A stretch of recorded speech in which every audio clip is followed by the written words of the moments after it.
ঐতিহ্যবাহী জেলা নারায়ণগঞ্জ রূপগঞ্জ থানা অবস্থিত রানীপুরা দারুস সালাম তিনখানা শিশুসদনের উদ্যোগে 2 দিন ব্যাপী ঐতিহাসিক মহাসম্মেলনের সংগ্রামী সভাপতি জনাব আলহাজ মোহাম্মদ নাসির উদ্দিন ভূঁইয়া, প্রধান অতিথি জনাব অ্যাডভোকেট AKM আমিরুল ইসলাম ইমন, বিশেষ মেহমান জনাব মোহাম্মদ হাবিবুর রহমান শাহীন, উদ্বোধক জনাব আবু মোহাম্মদ মাসুম, সহসভাপতি অনেকগুলা, সার্বিক সহযোগিতায়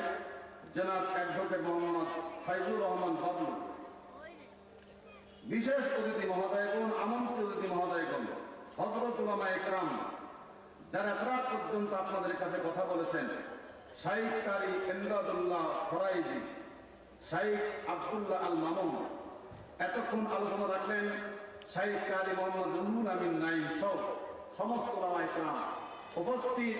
দিনদার পরহেজগার, ইসলাম প্রিয়, দিন প্রিয় মুসলিম ভাইয়েরা, পর্দার আল অবস্থানরত সর্বগুলো গুণান্বিত আমার মা ও বোনেরা, সকলকে জানাই আন্তরিক সালাম ও শুভেচ্ছা। আল্লাহ তাআলা আমাদেরকে এই বরকতপূর্ণ পূত পবিত্র কোরআনুল হাকিমের মাহফিলে আসার বসার তৌফিক দান করেছেন, এজন্য আপনারা খুশি না বেজার?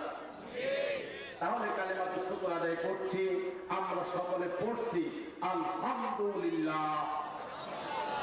আর একটু জোরে সোরে জবান খুলে মহব্বতে পড়ে আলহামদুলিল্লাহ। লক্ষ্য করে বলছেন নবী মুকাররম সিরাজান মুনীরা বাশীরা ওয়া নাযীরা দুলালে আমেনা, সর্বকালের সর্বযুগের শ্রেষ্ঠ মানব, যার সুপারিশ ছাড়া এক